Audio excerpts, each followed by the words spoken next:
Hello student. आज हम लोग बेटा एल्कोहल की केमिकल प्रॉपर्टीज की बात करेंगे। एल्कोहल की फिजिकल प्रॉपर्टीज आप लोगों ने कंप्लीट कर ली है और अब हम लोगों को एल्कोहल की केमिकल प्रॉपर्टीज पर फोकस करना है कि हमारा जो एल्कोहल है वो कौन कौन सी केमिकल प्रॉपर्टीज शो करता है। तो चलिए स्टार्ट करते हैं। केमिकल प्रॉपर्टीज ऑफ बेटा एल्कोहल। एल्कोहल की केमिकल प्रॉपर्टीज की अगर हम बात करते हैं तो देखिए बहुत सारी एल्कोहल जो है वो बहुत सारी केमिकल रिएक्शंस को शो करता है। उसका बेसिक रीजन है, अगर हम एल्कोहल की बात करते तो एल्कोहल का फॉर्मूला होता है ROH। ठीक है, तो कुछ रिएक्शंस ऐसी होती हैं जिसमें जो एल्कोहल में ब्रेकिंग होती है वो ऑक्सीजन और हाइड्रोजन के बीच में इस तरह से ब्रेकिंग होती है। क्या कहा मैंने कि एल्कोहल के मॉलिक्यूल में कुछ ब्रेकिंग कहां होती है, ऑक्सीजन और हाइड्रोजन के बीच में होती है। और जब ऑक्सीजन और हाइड्रोजन के बीच में ब्रेकिंग होती है तो उसे हम लोग कहते हैं रिएक्शन ऑफ OH बॉन्ड, यानी OH बॉन्ड से रिलेटेड हम लोगों को रिएक्शन देखनी है। एक तो ये बात हो गई। कभी कहीं कहीं क्या होगा कि कुछ रिएक्शंस ऐसी भी होंगी जहां पर ब्रेकिंग जो होती वो इस एल्काइल ग्रुप और इस ऑक्सीजन के बीच में इस तरह से होगा। ये देखिए, ये आपके सामने बेटा एल्कोहल है और ब्रेकिंग कुछ इस तरीके से यानी एल्काइल और ऑक्सीजन के बीच में होगी। तो यहां पर क्या होता है, CO बॉन्ड बोला जाता है, तो उसे कहेंगे रिएक्शन ऑफ CO बॉन्ड। तो एल्कोहल में जो ब्रेकिंग होती है मैंने कहा वो दो तरीके से होती है, एक ऑक्सीजन और हाइड्रोजन के बीच में होती है और एक इस एल्काइल और ऑक्सीजन के बीच में होती है। तो एक हम बोलते हैं रिएक्शन ऑफ OH बॉन्ड, दूसरा बोलते हैं रिएक्शन ऑफ बेटा CO बॉन्ड। ओके, तीसरा फिर हम आपको डिहाइड्रेशन बताएंगे यानी निर्जलीकरण जिसे हिंदी में कहते हैं। चौथा होगा बेटा ऑक्सीडेशन, पांचवी होगी इसकी रिडक्शन और छठी रिएक्शन इसका है डिहाइड्रोहाइलोजनेशन। ओके, तो सॉरी, छठी रिएक्शन आपके पास होनी चाहिए डिहाइड्रोजनेशन। ओके, डिहाइड्रोजनेशन, डिहाइड्रोजनेशन जिसे हिंदी में विहाइड्रोजनीकरण अभिक्रिया के नेम से इसको जानेंगे। तो समझिए, तो पहला होगा रिएक्शन ऑफ OH बॉन्ड, दूसरा रिएक्शन ऑफ CO बॉन्ड, तीसरा होगा डिहाइड्रेशन। डिहाइड्रेशन मतलब समझते हैं बेटा सभी लोग, डिहाइड्रेशन में क्या होता है, वाटर का मॉलिक्यूल बाहर होता है। ठीक है, तो डिहाइड्रेशन का केस होता है जिसमें हमें एल्कोहल से वाटर के मॉलिक्यूल को बाहर करना है, तो उसे डिहाइड्रेशन कहेंगे। उसके बाद ऑक्सीडेशन, फिर रिडक्शन और फिर होगा डिहाइड्रोजनेशन। डी मतलब निकलना, हाइड्रोजन मतलब हाइड्रोजन। तो हमें एल्कोहल के मॉलिक्यूल से हाइड्रोजन गैस को क्या करना है, बाहर करना है। तो उस प्रोसेस को हम लोग डिहाइड्रोजनेशन के नेम से हम इसको जानेंगे। तो ये आपके सामने कुछ रिएक्शंस है जिसे हम लोग को स्टडी करनी है इस एल्कोहल चैप्टर में। ओके बेटा, तो सबसे पहले हम लोग स्टार्ट करेंगे रिएक्शन ऑफ OH बॉन्ड। ठीक है, आज हम इसको बताएंगे OH बॉन्ड से रिएक्शन के रिलेटेड और उसके कुछ रिएक्शंस भी हम लोग देखेंगे। तो चलो स्टार्ट करते हैं। तो देखिए सभी लोग बेटा, इसको फटाफट पहले आप लोग नोट कर लीजिए कि कौन कौन से रिएक्शन आपको पढ़नी है। ओके बेटा,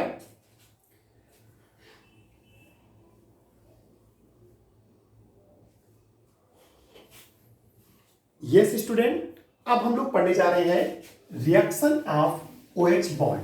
और देखिए यहां पर क्या होता है, इस चीज को ध्यान से समझिएगा। सुनिए, देखिए बेटा, अगर हम लोग बात करने जा रहे हैं रिएक्शन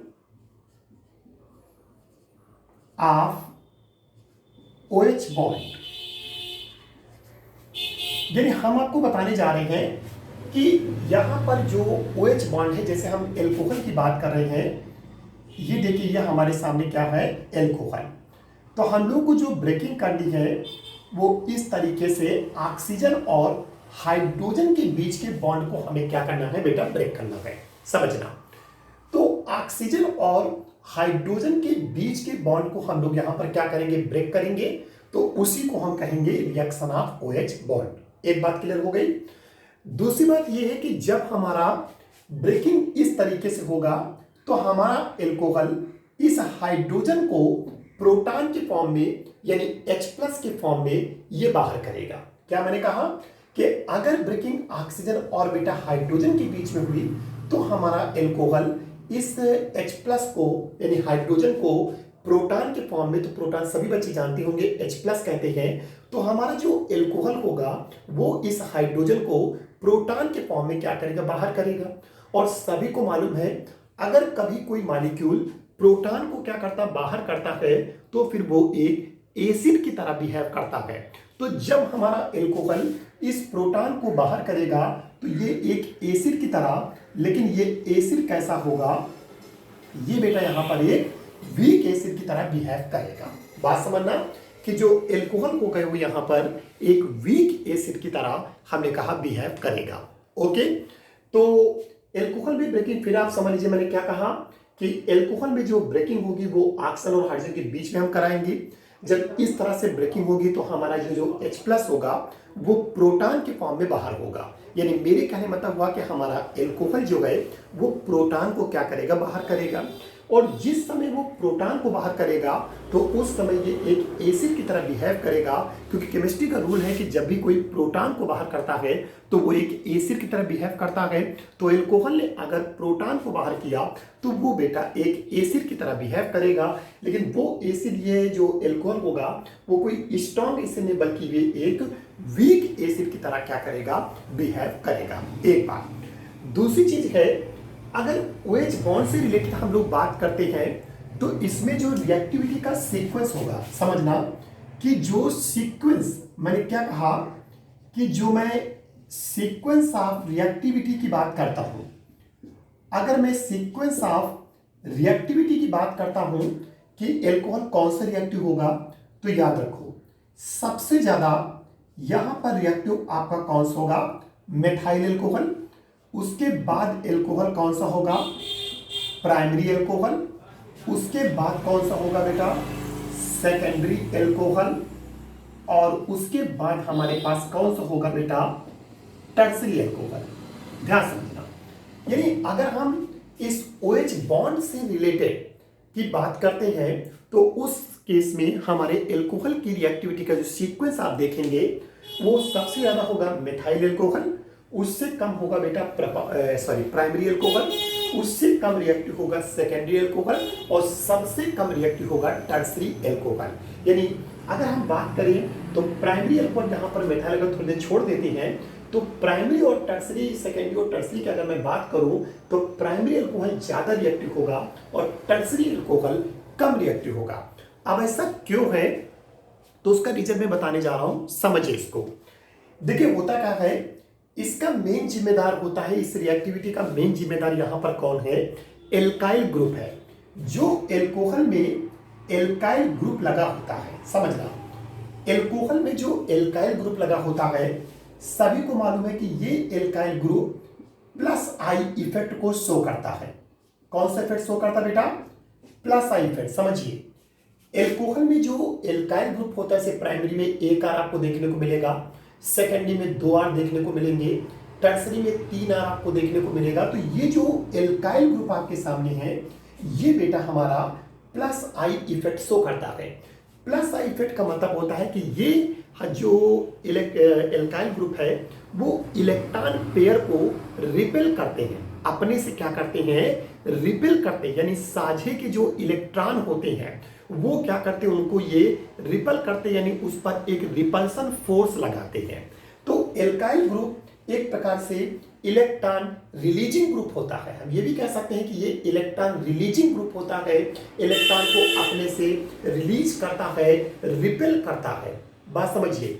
और अगर इलेक्ट्रॉन को ये रिलीज करेंगे तो जो एल्कोहल का ऑक्सीजन होता है उस पर निगेटिव चार्ज क्या करता जाएगा, बढ़ता जाएगा। और अगर निगेटिव चार्ज बढ़ेगा तो उस कंडीशन में OH बॉन्ड का जो क्लीवेज हो रहा है, यानी जो विदलन हो रहा है, क्लीवेज को हिंदी में क्या कहते हैं, विदलन कहते हैं। तो जो क्लीवेज हो रहा है वो धीरे धीरे क्या हो जाएगा, कम होने लगेगा। चलिए अगर आपको ना समझा तो मैं आपको इसको डायग्राम के थ्रू आपको दिखाता हूं, ठीक है। देखिए चलिए यहीं पर हम मेंशन कर देख लेते हैं कि अगर मैं बात करता हूं प्राइमरी अल्कोहल, तो प्राइमरी अल्कोहल में क्या होगा, आर सिंगल बॉन्ड, चलिए हम इसको ऐसे लिख लेते हैं कि R single bond O single bond H. ठीक, ये तुम्हारे सामने हो गया प्राइमरी अल्कोहल की अगर बात करूं जो, तो मैं इसको थोड़ा सा ऐसे बना देता हूं। ठीक, तब आपको समझ में आ जाएगा। आर सिंगल बॉन्ड, ये सी एच एच और ये ओ एच। अब तो आप समझ रहे हैं ना, दिस इज अ CH2H, ये कौन है बेटा, प्राइमरी अल्कोहल। ठीक, अगर मैं सेकेंडरी अल्कोहल की बात करूं, तो सेकेंडरी अल्कोहल में 2 आर होंगे, एक आर इधर से, एक आर इधर से, ये ऊपर H होगा। ठीक, ये O हो जाएगा और ये तुम्हारे सामने H, ये सेकेंडरी अल्कोहल हुआ। अब टर्सरी अल्कोहल की बात करें तो C 3 आर होंगे, ये लीजिए, यो आपके मैंने इस तरह से आपके 3 आर मैंने लगा दिए। अब देखिए, अब कंडीशन यहां पर है, सभी बच्चे ध्यान से समझेंगे इसको कैसे करना है, वरना आप परेशान हो जाएंगे और समझ में नहीं आएगा आपको। देखिए, ये प्राइमरी अल्कोहल है। अब ये एल्काइल ग्रुप क्या करता है, ये इलेक्ट्रॉन रिलीजिंग है, तो ये अपने से इलेक्ट्रॉन को कार्बन की तरफ क्या करता है, रिपेल करता है। तो इस तरीके से ये कार्बन की तरफ फोर्स करेगा। ठीक, अब कार्बन की तरफ फोर्स करेगा तो कार्बन क्या करता है, उन इलेक्ट्रॉनों को ऑक्सीजन की तरफ क्या करता है, फोर्स करता है। ठीक, तो उस कंडीशन में अगर मैं यहां पर बात करूं तो इस तरीके से वो ऑक्सीजन की तरफ फोर्स कर देगा। ठीक, यहां पर बात करूं तो देखिए, यहां पर एक आर लगा था, अब यहां 2 आर लगा, तो इधर से भी वो इलेक्ट्रॉन को कार्बन की तरफ एक प्रकार से रिपेल करेगा और ये वाला एल्काइल भी कार्बन पर रिपेल करेगा। तो कार्बन क्या करेगा, इस ऑक्सीजन की तरफ दोनों तरफ से, ये लीजिए, इस तरह से इलेक्ट्रॉन को एक प्रकार से क्या करेगा, रिपेल करेगा। तो देखिए, यहां पर एक एल्काइल ग्रुप लगा था, तो इसलिए इस ऑक्सीजन पर निगेटिव चार्ज बढ़ेगा, लेकिन यहां पर 2 एल्काइल ग्रुप लगा, तो इस ऑक्सीजन पर निगेटिव चार्ज क्या हो जाएगा, और बढ़ेगा, यानी इलेक्ट्रॉन की जो डेंसिटी होगी वो और बढ़ जाएगी। यहां पर मैं बात करूं तो यहां पर इलेक्ट्रॉन की डेंसिटी और बढ़ेगी, तो इस तरीके से मैं यहां पर 3 बार ऑक्सीजन के पास बना दूंगा इस तरीके से, तो यहां पर इलेक्ट्रॉन की डेंसिटी और बढ़ेगी। तो मैंने क्या देखा कि जैसे जैसे ये एल्काइल ग्रुप क्या करता जाएगा, बढ़ता जाएगा कार्बन पर, तो वो क्या करेगा, इलेक्ट्रॉन एक प्रकार से, क्योंकि ये प्लस इफेक्ट शो करता है, इलेक्ट्रॉन रिलीजिंग ग्रुप होता है, तो इलेक्ट्रॉन को रिलीज करेगा, तो ऑक्सीजन पर जो निगेटिव चार्ज है वो लगातार क्या करता जाएगा, बढ़ता जाएगा। और अगर निगेटिव चार्ज बढ़ेगी, इलेक्ट्रॉन की डेंसिटी बढ़ेगी, तो इधर से जो ब्रेकिंग होगी वो धीरे धीरे क्या होने लगेगी, कम होने लगेगी। तो देखिए, सबसे कम इलेक्ट्रॉन की डेंसिटी यहां पर है, उससे ज्यादा यहां पर होगी, उससे ज्यादा यहां पर है। तो यहां पर अगर निगेटिव चार्ज कम है, तो इसका मतलब यहां पर जो ब्रेकिंग के चांसेस होंगे वो सबसे ज्यादा, उससे कम चांसेस यहां पर होंगे, उससे कम चांसेस यहां पर, और जहां पर जल्दी ब्रेकिंग होगी वो एल्कोहल उतना ज्यादा क्या होगा, रिएक्टिव। तो आप समझ चुके होंगे कि सबसे ज्यादा रिएक्टिव कौन होगा, प्राइमरी अल्कोहल, उससे कम होगा सेकेंडरी अल्कोहल, और उससे भी कम आपका होगा टर्सरी अल्कोहल। फिर समझिए मैंने क्या कहा, मैं आपको ये कह रहा हूं कि जो हमारे पास एल्काइल ग्रुप होता है, फिर समझिए बहुत ढंग से, जो एल्काइल ग्रुप होता है आप सभी को मालूम बेटा, ये प्लस साइड इफेक्ट शो करता है। प्लस साइड इफेक्ट समझते हैं ना, ये इलेक्ट्रॉन रिलीजिंग ग्रुप होता है, यानी इलेक्ट्रॉन को अपने से रिलीज करता है, जो भी शेयर पेयर इलेक्ट्रॉन होता है उनको क्या करता है, रिलीज करता है। अब यहां पर एक एल्काइल ग्रुप लगा है, तो एक तरफ से इलेक्ट्रॉन रिलीज किए जाएंगे जो कार्बन पर इलेक्ट्रॉन की डेंसिटी को बढ़ाएंगे, और वो कार्बन ऑक्सीजन की तरफ इलेक्ट्रॉनों को क्या करेगा, पुश करेगा, तो ऑक्सीजन पर निगेटिव चार्ज क्या करेगा, बढ़ेगा। यहां पर 2 एल्काइल ग्रुप, तो यहां पर निगेटिव चार्ज और बढ़ेगा। यहां पर आप देख रहे हैं कि 3 एल्काइल ग्रुप है, तो यहां पर निगेटिव चार्ज और भी ज्यादा बढ़ेगा। तो जैसे जैसे ऑक्सीजन पर निगेटिव चार्ज बढ़ेगा, यानी इलेक्ट्रॉन की डेंसिटी बढ़ेगी, तो वैसे वैसे इस OH बॉन्ड का जो ब्रेकिंग है, जो क्लीवेज है, वो धीरे धीरे क्या होने लगे, कम होने लगेगा। तो सबसे ज्यादा निगेटिव चार्ज कहां है, टर्सरी में, तो सबसे कम ब्रेकिंग कहां होगी, टर्सरी में। सबसे कम निगेटिव चार्ज कहां है, प्राइमरी में। तो सबसे जल्दी OH बॉन्ड कहाँ ब्रेक करेगा? प्राइमरी में। इसे प्राइमरी सबसे ज्यादा रिएक्टिव होगा, उससे कम रिएक्टिव होगा सेकेंडरी में, और सबसे कम रिएक्टिव होगा टर्सरी।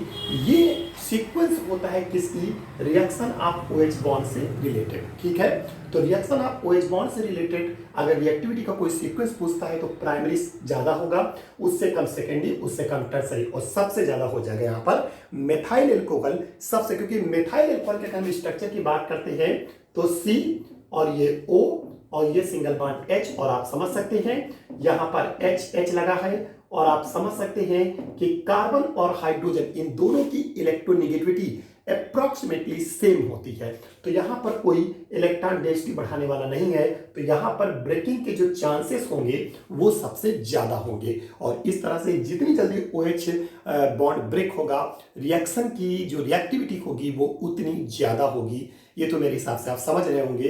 तो इसलिए मेथाइल एल्कोहल सबसे ज्यादा रिएक्टिव होगा, उससे कम प्राइमरी, फिर सेकेंडरी, और लास्ट में हो जाएगा टर्सरी। एक तो आप ऐसे भी समझ सकते हो।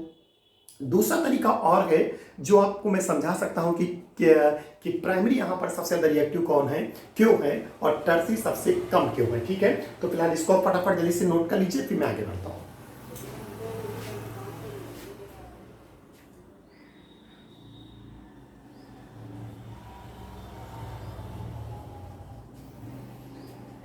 देखिए बेटा, एक सीक्वेंस और है, मतलब सॉरी, एक मतलब तरीका और भी है जिसकी हेल्प से हम लोग ये समझ सकते हैं कि हमारा प्राइमरी सबसे ज्यादा रिएक्टिव क्यों हो रहा है और टर्सरी सबसे कम रिएक्टिव क्यों हो रहा है। ओके, तो चलिए मैं आपको बताता हूं, देखिए इसको फटाफट। देखिए यहां पर कंडीशन कुछ इस तरह से, अगर मैं यहां पर लिखूं प्राइमरी एल्कोहल, तो प्राइमरी का फॉर्मूला हुआ RCH2OH। ओके, RCH2 मैं इसको ऐसे लिख देगा RCH2OH। दूसरा हमारे पास सेकेंडरी की बात करूं तो सेकेंडरी हमारे पास R2CHOH।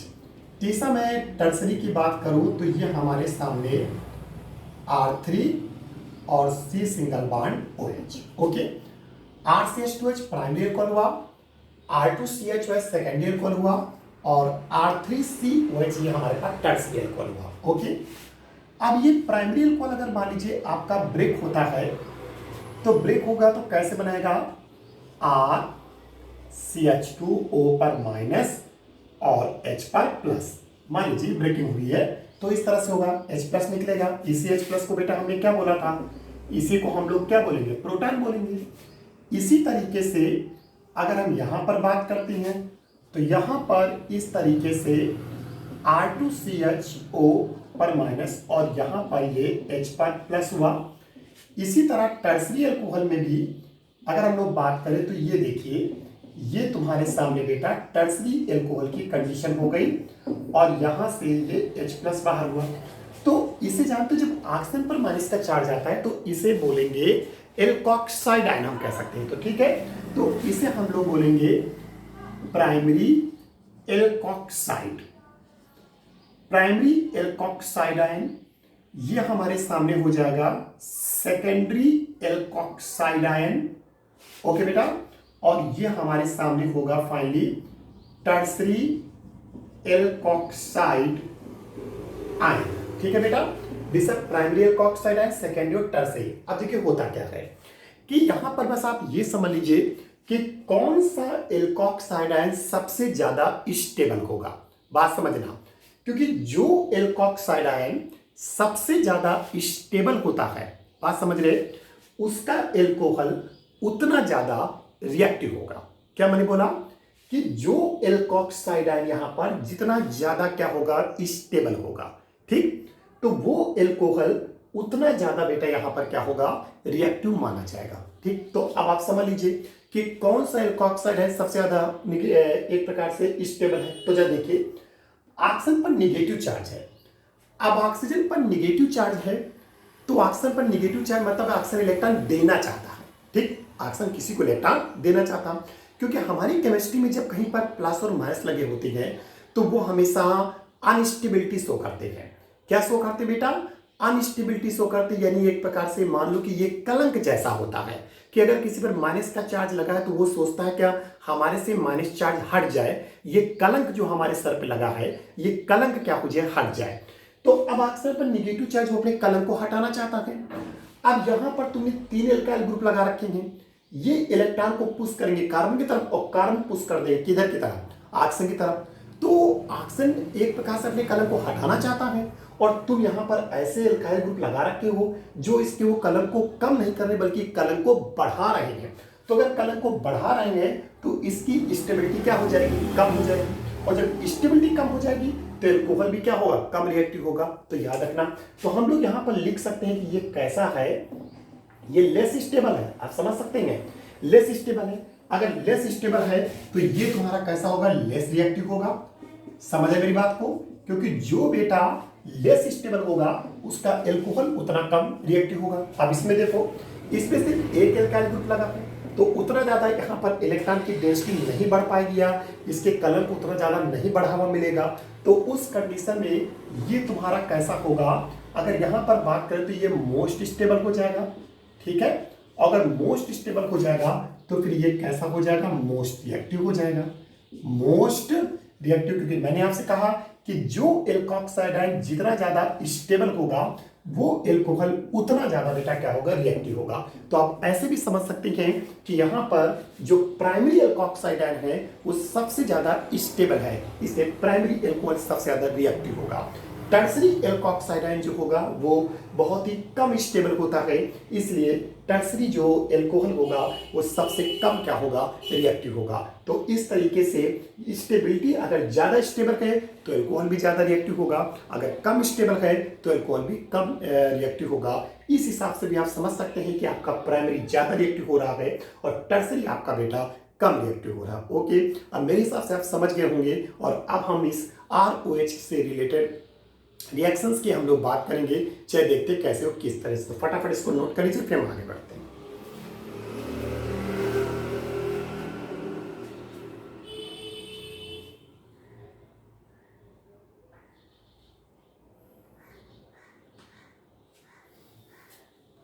ओके बेटा, और यहां पर आप लिख भी सकते हैं कि higher is the stability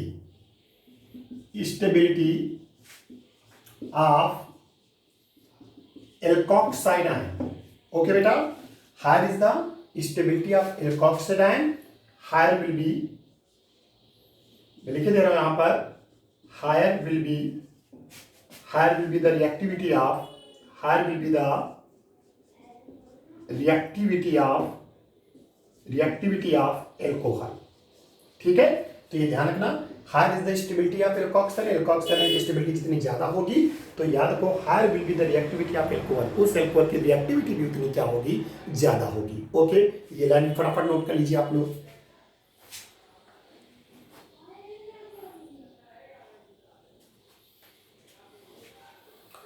okay student, अब हम लोग बताने जा रहे हैं कि इसके लिए इससे रिलेटेड कौन कौन सी रिएक्शन हमारे इस एल्कोहल में होंगी। ठीक है, तो मैं इसको रफ कर रहा हूं और देखने जा रहा हूं कि कौन कौन सी रिएक्शन हमें यहां पर देखनी है।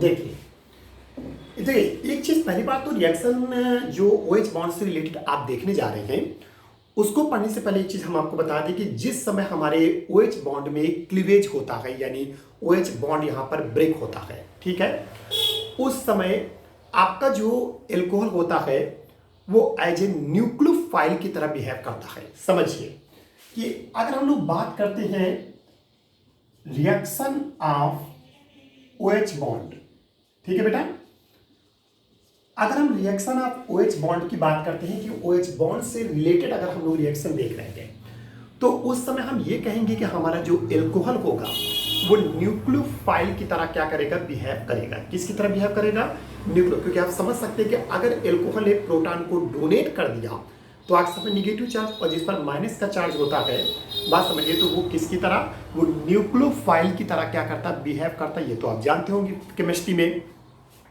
तो रिएक्शन ऑफ OH बॉन्ड अगर है तो उस समय यहाँ पर न्यूक्लियोफाइल की तरह बिहेव करेगा। तो आप समझ सकते हैं, मैं कुछ मैकेनिज्म में थोड़ी सी बात कर लेता हूँ। जैसे ये हमारे सामने मान लीजिए एल्कोहल है, ठीक है बेटा, ये एल्कोहल। अब एल्कोहल पर क्या है आपको मालूम, एल्कोहल की ऑक्सीजन में 6 इलेक्ट्रॉन होंगे।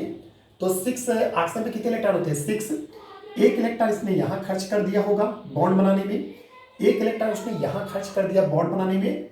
अभी उसके पास कितने इलेक्ट्रॉन है? 4 इलेक्ट्रॉन है, यानी 2 लोन पेयर है। ठीक है, तो ऑक्सीजन पर 2 लोन पेयर है यानी 4 इलेक्ट्रॉन है। अब यहाँ पर कंडीशन ये है कि ये यहाँ पर हमने कहा कि एक न्यूक्लियोफाइल की तरह बिहेव करेगा।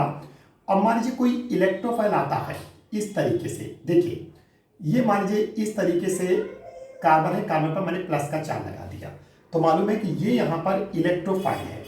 ठीक है, और एल्कोहल यहाँ पर फिलहाल किसकी तरह? एक न्यूक्लियोफाइल की तरह बिहेव करेगा। ठीक, अब आपको मालूम है कि ये कार्बन इलेक्ट्रॉन लेने आया है, तो ये ऑक्सीजन क्या करेगा? अपने लोन पेयर से इसके साथ बॉन्ड फॉर्म करेगा। आप समझ रहे होंगे। तो ये यहाँ पर R हुआ, ये सिंगल बॉन्ड O हुआ, ये सिंगल बॉन्ड H हुआ। ठीक, अब यहाँ पर आपको मालूम है कि ये कार्बन आया होगा, इस तरीके से इसके 3 बॉन्ड होंगे। कार्बन अभी इसके पास आप समझ सकते हैं कितने इलेक्ट्रॉन हैं? 4, और इस पे कार्बन पर क्या है? प्लस का चार्ज। पहले एक इलेक्ट्रॉन ये इसको देगा तो इस पर कैसा चार्ज आया? प्लस का चार्ज। इस पर कैसा? माइनस का चार्ज। समझ रहे सभी बच्चे? ये प्लस माइनस एक दूसरे को कैंसिल आउट करेगा, फिर ये वाला इलेक्ट्रॉन और ये वाला इलेक्ट्रॉन दोनों मिलकर क्या करेंगे? एक बॉन्ड को फॉर्म करेंगे, और इस तरीके से बॉन्ड फॉर्म हो जाएगा। ओके, अब बॉन्ड फॉर्म होगा तो जरा यहां पर देखिए कंडीशन में क्या होगा कि ऑक्सीजन पर कैसा आ गया? Positive charge. ठीक है, तो मैंने कहा इस पॉजिटिव चार्ज को हटाने के लिए क्या करेगा? ये क्या करेगा? इस बॉन्ड को यहां से ब्रेक करेगा। समझ रहे हैं? यहां से बॉन्ड को क्या करेगा? ब्रेक करेगा, और ब्रेक करने के बाद अगले स्टेप में ये दोनों इलेक्ट्रॉन अपनी ओर क्या करेगा? अट्रैक्ट करेगा। जब अट्रैक्ट करेगा तो कंडीशन कुछ इस तरह से आपके सामने क्रिएट हो जाएगी कि R होगा, ये O हो जाएगा, ये C हो जाएगा, और इस तरीके से बॉन्ड बनेगा, और ये 2 इलेक्ट्रॉन इसके पास आ जाएंगे। 2 इलेक्ट्रॉन और थे, और आपको मालूम पहले प्लस था, और जब इलेक्ट्रॉन आएगा तो माइनस का चार्ज होगा, तो प्लस माइनस कैंसिल। देखिए ये अनचार्ज हो चुका है, तो स्टेबल फॉर्म हो जाएगा, और यहाँ से H+ यानी इस तरीके से रिएक्शन में आपका प्रोटॉन क्या हो जाएगा? बाहर हो जाएगा। तो ये कुछ इस तरह से मैकेनिज्म आपको रिएक्शन में देखने को मिलेगी। ठीक है, मैं ओरल ऐसे बताया आपको कि इस तरीके से रिएक्शन आपको देखने को मिलेगी। यानी मेरे कहने मतलब है कि जब भी OH बॉन्ड के बीच में क्लीवेज होता है, यानी बॉन्ड ब्रेक होता है, उस समय हमारा ये जो एल्कोहल है वो एक न्यूक्लियोफाइल की तरह क्या करेगा? अटैक करेगा, और उसमें न्यूक्लियोफाइल की तरह बिहेव करेगा, और उसमें इलेक्ट्रोफाइल आकर क्या करेगा? अटैक करेगा। क्योंकि एल्कोहल जब न्यूक्लियोफाइल की तरह बिहेव करेगा तो फिर उसमें इलेक्ट्रोफाइल क्या करेगा? अटैक करेगा, और इस तरीके से इलेक्ट्रोफाइल अटैक करेगा तो वो अपने प्रोटॉन को इस तरीके से क्या करेगा? रिमूव करेगा, और ये एक एसिड की तरह बिहेव करने लगेगा।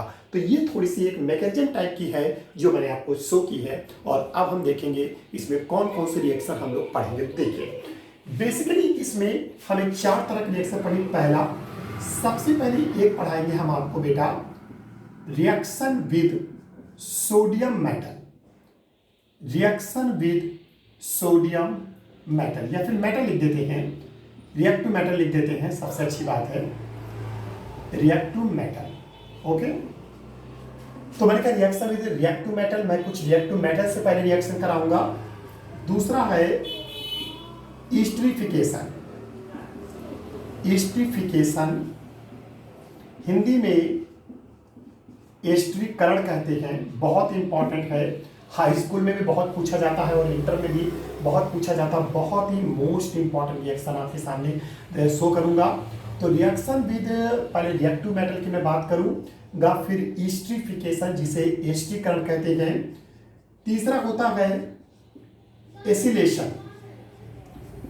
एसिलेशन की बात करूंगा, हिंदी में कहते हैं एसिलीकरण। एसिलीकरण की बात करूंगा, यानी एसिलेशन की बात करूंगा। और चौथा होगा reaction with Grignard reagent. Reaction with Grignard reagent, Grignard सभी को मालूम बेटा, RMgX, जिसे हम लोग एल्काइल मैग्नीशियम हाइलाइट कहते हैं। तो रिएक्शन विद ग्रिग्नार्ड रीजन यानी एल्काइल मैग्नीशियम हाइलाइड, उसकी रिएक्शन देखेंगे हम लोग। तो ये बेसिकली 4 रिएक्शन होंगी, याद रखिएगा। ये 4 रिएक्शन कौन सी है? ये एल्कोहल में OH बॉन्ड से रिलेटेड रिएक्शन होंगी, जिसमें आपके इन चारों रिएक्शन में एल्कोहल के OH बॉन्ड क्या होगा? ब्रेक होगा। यानी यहाँ पर एल्कोहल एक लुईस एसिड की एक वीक एसिड की तरह क्या करेगा? बिहेव करेगा। ठीक है, तो पहले हम आपको बताने जा रहे हैं रिएक्शन विद रिएक्टिव मेटल, फिर बात करेंगे ईस्टिफिकेशन, तीसरी होगी एसिलेशन, और लास्ट में होगा रिएक्शन विद RNGX। तो चलिए फटाफट ये नोट कर लीजिए, थोड़ी सी मैकेनिज्म भी ऐसे नोट कर लीजिएगा। हम फिर स्टार्ट करते हैं reaction with reactive metal. Okay, note कर लीजिए बेटा।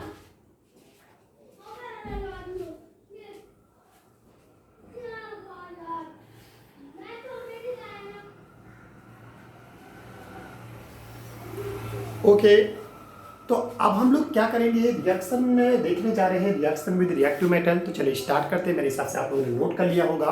तो अब हम लोग रिएक्शन विद रिएक्टिव मेटल्स की बात करेंगे। तो चलिए बात करते हैं, ध्यान दीजिएगा सभी लोग। ओके स्टूडेंट, अब हम लोग बात करेंगे reaction with reactive metal. Reaction with reactive metal, reactive metal कौन होता? तो सुनिए, पीरियोडिक टेबल में जो आपका एल्कली मेटल और एल्कली अर्थ मेटल होता है, यानी जो फर्स्ट डे और जो सेकंड डे होते हैं। फर्स्ट क्या समझ सकते हैं ना? Lithium, sodium, potassium, rubidium, caesium, francium, ये फर्स्ट डे ग्रुप होते हैं, फर्स्ट ग्रुप होता है। और दूसरा सेकंड ग्रुप की अगर हम बात करते हैं तो उसमें कौन आता है? Beryllium, magnesium, calcium, strontium, barium, radium. तो ये आपके पूरी पीरियोडिक टेबल में सबसे ज्यादा रिएक्टिव मेटल होते हैं। इतने ज्यादा रिएक्टिव मेटल होते हैं कि आप इनको इन्वायरमेंट में ऐसे फ्री स्टेट में नहीं रह सकते हैं, क्योंकि अगर आप इनको इन्वायरमेंट में फ्री स्टेट में रखने की कोशिश करेंगे तो ये इन्वायरमेंट की ऑक्सीजन से या कार्बन डाइऑक्साइड से या मॉइस्चर से, वाटर से रिएक्ट करके किसी दूसरे फॉर्म में क्या हो जाते हैं? कन्वर्ट हो जाते हैं। मेरे कहने मतलब है अपने ऑक्साइड फॉर्म में या हाइड्रोक्साइड फॉर्म में या कार्बोनेट के फॉर्म में, इस तरह के फॉर्म में वो क्या हो जाते हैं? कन्वर्ट हो जाते हैं। इसलिए हम लोग बोलते हैं कि ये सबसे ज्यादा रिएक्टिव मेटल होते हैं। तो कभी भी कोई पूछता है कि पीरियोडिक टेबल में सबसे ज्यादा रिएक्टिव मेटल कौन है, तो आप कह सकते हैं कि एल्कली मेटल और एल्कली अर्थ मेटल, यानी फर्स्ट ग्रुप और सेकंड ग्रुप वाले जो होते हैं वो सबसे ज्यादा बेटा रिएक्टिव मेटल होते हैं। तो आज हम क्या करेंगे? एल्कोहल की इन्हीं रिएक्टिव मेटल्स, किसी से भी आप रिएक्शन करा दीजिए, आपकी मर्जी है।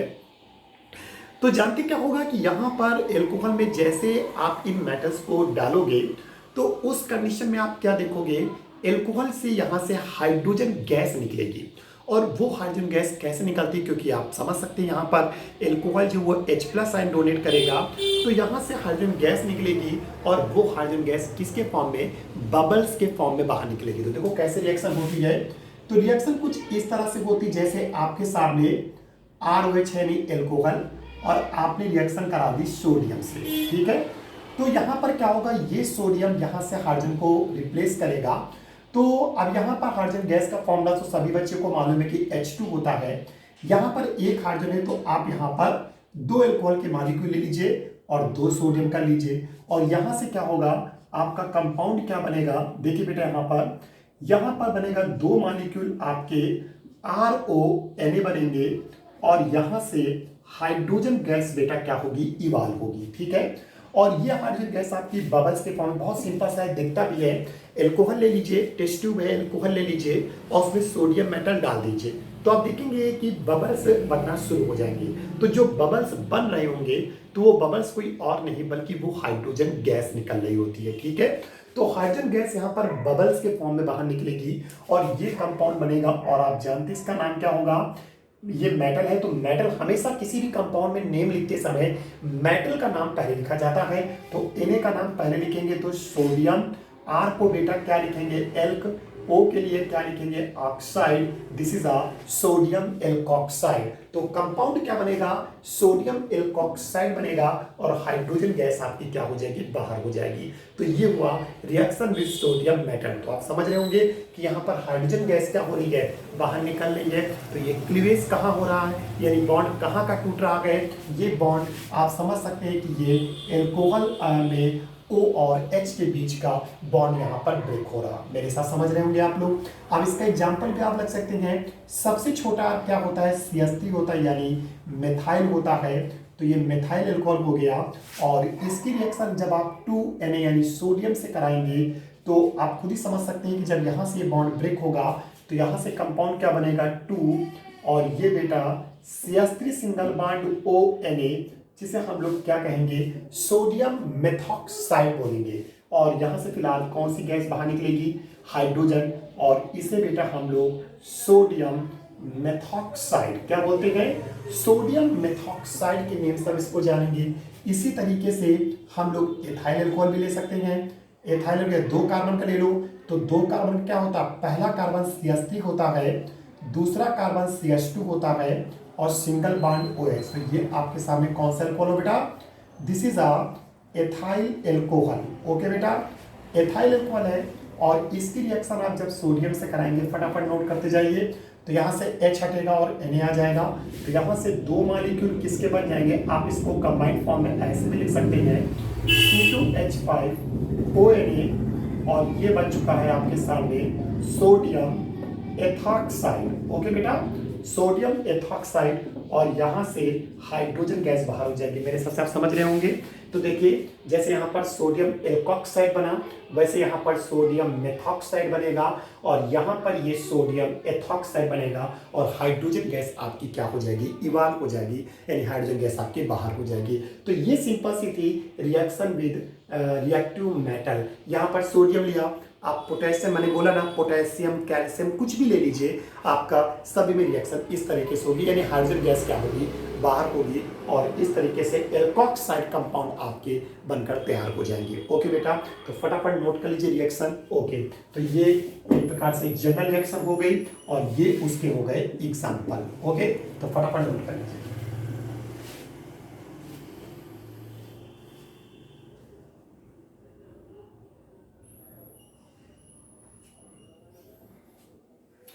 ओके स्टूडेंट, अब हम लोग बात करेंगे नेक्स्ट रिएक्शन जो आपकी मोस्ट इंपॉर्टेंट है, जिसे हम लोग एस्टिफिकेशन कहते हैं। तो चलिए बात करते हैं एस्टिफिकेशन, जो बहुत ही ज्यादा इंपॉर्टेंट है।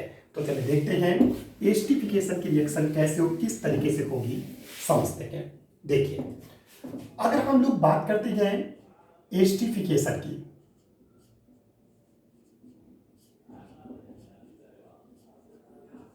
ठीक, हिंदी में इसको एस्टीकरण कहते हैं, बहुत इंपॉर्टेंट है। तो एस्टिफिकेशन में क्या होता है कि जब हम लोग किसी भी कार्बोक्सिलिक एसिड की रिएक्शन एल्कोहल से कराते हैं और वो भी कंसंट्रेटेड H2SO4 की प्रेजेंस में। चलिए मैं लैंग्वेज लिखता हूँ, इसकी लैंग्वेज बहुत इंपॉर्टेंट है तो आपको लिखनी पड़ेगी। तो चलिए लिखता हूँ, मैं लिख रहा हूँ, व्हेन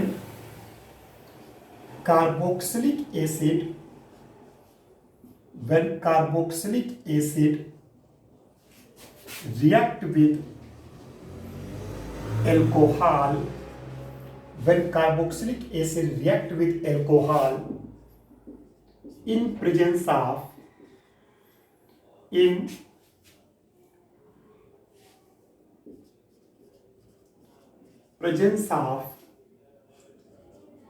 concentrated H2SO4, क्या मिलेगा, when carboxylic acid react with alcohol in presence of concentrated H2SO4,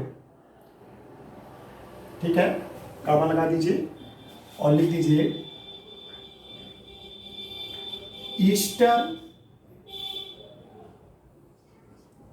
Easter compound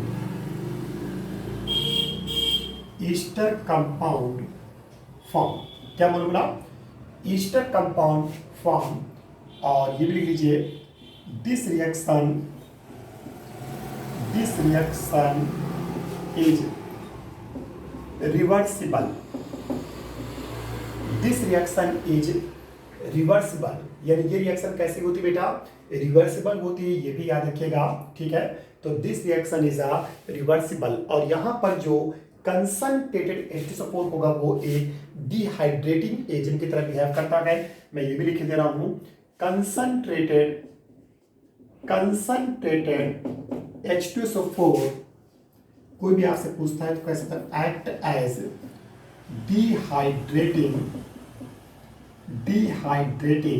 agent. Okay, this reaction is reversible. और मैंने लिख दिया कि concentrated H2SO4 act as a dehydrating agent. Hindi वाले आप क्या लिखेंगे, आप लिख सकते हैं कि जब कार्बोक्सिलिक एसिड की सांद्र H2SO4 की उपस्थिति में एल्कोहल से अभिक्रिया कराती है तो ईस्टर प्राप्त होता है। ओके, और ये रिएक्शन कैसी होती है, रिवर्सिबल होती है।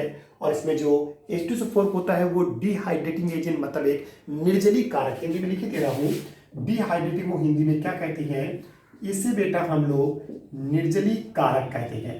तो एक निर्जलीय कारक की तरह क्या करता है, काम करता है, और इस तरीके से आपका ईस्टर फॉर्म हो जाएगा। और जब ईस्टर इस तरह से बनता है तो इसी ईस्टर बनने के प्रोसेस को हम लोग ईस्टरिफिकेशन के नेम से हम इसको जानते हैं। चलिए शुरू करते क्या होता है। तो देखिए, आपने लिया कार्बोक्सिलिक एसिड, तो RC डबल बॉन्ड OH, ये कार्बोक्सिलिक एसिड है। और यहां से लीजिए एल्कोहल, तो एल्कोहल हम कुछ इस तरीके से ले रहे हैं R- करके। ओके, तो ये आपके सामने कौन है बेटा, ये कार्बोक्सिलिक एसिड हुआ, और ये आपके सामने बेटा क्या है, दिस इज अ एल्कोहल। ठीक, अब यहां पर हम क्या करेंगे, रिएक्शन रिवर्सिबल है, रिवर्सिबल का साइन बना देंगे और कंसंट्रेटेड H2SO4 की प्रेजेंस रखेंगे। तो देखिए यहां पर बहुत बच्चे गड़बड़ी करते हैं। देखिए यहां पर क्या होता है कि हमेशा रखो, ये जो ब्रेकिंग होती है ये हमेशा यहां पर ऑक्सीजन और हाइड्रोजन के बीच होगी। एल्कोहल ब्रेकिंग हमेशा ऑक्सीजन और हाइड्रोजन के बीच होगी। और इसमें जो है ये हमेशा CO और OH के बीच की ब्रेकिंग होती है। समझ मैंने क्या कहा, यहाँ पर एल्कोहल में जो ब्रेकिंग होती है वो ऑक्सीजन और हाइड्रोजन के बीच में होगी, और यहाँ जो ब्रेकिंग होती है वो CO और OH के बीच में होती है। और इस तरीके से उस ब्रेकिंग से वाटर का मॉलिक्यूल बाहर होगा, क्योंकि मैं आपसे कह रहा हूं कि जो H2SO4 है वो डिहाइड्रेटिंग एजेंट की तरह बिहेव करेगा, यानी वाटर को खींचता है। तो एल्कोहल से आपको सिर्फ H मिलेगा, और जो कार्बोक्सिलिक एसिड है वहां से OH, और वाटर का मॉलिक्यूल आपका बाहर होगा। और उस कंडीशन में आपका क्या होगा, RCO, और यहां पर क्या हो जाएगा O, और ये यहां पर देखिए ये वाला OR आ रहा है O, और ये तुम्हारे सामने R' और वाटर का मॉलिक्यूल बाहर हो जाएगा। और समझ सकते हैं RCOR ये कौन सा ग्रुप होता है बेटा, ये आपके सामने केमिस्ट्री में ईस्टर होता है। फिर समझे मैं क्या कर रहा हूं कि ये तुम्हारे सामने कार्बोक्सिलिक एसिड है, और रिएक्शन आपने कराई एल्कोहल से, वो भी कंसंट्रेटेड H2SO4 की प्रेजेंस में। तो यहाँ से H, यहाँ से OH, वाटर का मॉलिक्यूल बाहर, और ये जो OR होगा वो CO से अटैच होगा, और जब OR CO से अटैच होगा तो बन जाएगा ईस्टर, और वाटर का मॉलिक्यूल एलिमिनेट हो जाएगा। ठीक है, तो इसी रिएक्शन को, क्योंकि ईस्टर बनना है, तो ईस्टर बनने की इस प्रोसेस को हम लोग एस्टरिफिकेशन के नेम से हम इसको जानते हैं। ठीक है, तो हमेशा याद रखना, acid plus alcohol reversible, Easter plus water, और ईस्टर के वाटर से फिर से रिएक्शन हो जाए तो एसिड और एल्कोहल बन जाएगा, क्योंकि रिएक्शन कैसी होती है, रिवर्सिबल होती है। ठीक है, तो लर्न करने का भी एक अच्छा तरीका मैंने आपको बताया भी था कि हमेशा ऐसे याद रखो, acid plus alcohol, acid plus alcohol और रिवर्सिबल, यहाँ पर क्या हो जाएगा, ईस्टर प्लस वाटर। ओके बेटा, तो ये चीज हमेशा आपको याद रहती है कि acid plus alcohol reversible, Easter plus water, और ये रिएक्शन किसकी प्रेजेंस में, कंसंट्रेटेड H2SO4 की प्रेजेंस में, क्योंकि वाटर मॉलिक्यूल बाहर हो रहा है तो इसलिए कंसंट्रेटेड H2SO4 की प्रेजेंस में आपको रिएक्शन करानी है। तो acid plus alcohol gives Easter plus water, और इस तरह से ईस्टर बनने का जो प्रोसेस है इसी को हम लोग ईस्टरिफिकेशन कहते हैं। देखिए केमिस्ट्री में ईस्टर, अभी एक रिएक्शन हम कहते हैं एसिलेशन बताएंगे, तो वहां पर भी ईस्टर बनेगा। लेकिन याद रखना, हर जगह ईस्टर बनने का प्रोसेस एस्टरिफिकेशन नहीं होता है। एस्टरिफिकेशन सिर्फ वो ये प्रोसेस होता है जहां पर एसिड एल्कोहल से रिएक्ट करके ईस्टर का फॉर्मेशन करता है। तो इस रिएक्शन को हम लोग एस्टरिफिकेशन के नाम से जानते हैं। ठीक है, तो इस सेक्शन को फटाफट आप इसको एग्जाम्पल भी नोट कर सकते हैं। और क्या हम एग्जाम्पल बता रहे हैं, तो आर जगह हम यहाँ पर लिखे दे रहे हैं। यहाँ पर लीजिए CH3COO और ये आपके सामने OH। ओके बेटा, और इसको थोड़ा सा हम चेंज कर देते हैं, चेंज भी कर सकते हो सेम, जैसे यहाँ आर रखा है तो दोनों आर आप सेम भी लिख सकते हो, चेंज भी कर सकते हो। तो यहाँ मैंने चेंज कर दिया, C2H5 कर दिया। ओके, एथाइल अल्कोहल हो गया। अब आप समझ सकते हैं यहाँ से वाटर का मॉलिक्यूल क्या हो जाएगा, ये देखिए, ये वाटर का मॉलिक्यूल यहाँ सेपरेट हो जाएगा। ओह सॉरी, यहाँ से वाटर का मॉलिक्यूल ये सेपरेट हो जाएगा। ठीक है बेटा, तो ये वाटर का मॉलिक्यूल आपका क्या हो जाएगा, यहाँ से ये सेपरेट हो जाएगा। यहाँ से OC2H5 इस CO से अटैच होगा, तो कंपाउंड क्या बनेगा, CH3CO OC2H5, वाटर का मॉलिक्यूल बाहर। नेम आपको मालूम है क्या होगा, इसका बहुत बार आपने पढ़ चुके हो, एथिल एसीटेट होता है। कैसा होता है, एथाइल या एथाइल बोल सकते हैं, एथाइल एसीटेट, जिसकी एक फ्रूटी स्मेल होती है, यानी फलों जैसी महक आती है, तो फ्रूटी स्मेल वाला ये आपका एथाइल एसीटेट होता है। ये इसका एग्जाम्पल है जो आप याद रखेंगे। तो इस तरह से रिएक्शन है, फटाफट जल्दी से नोट कर लीजिए, इसे हम लोग एस्टरिफिकेशन कहते हैं। ओके बेटा।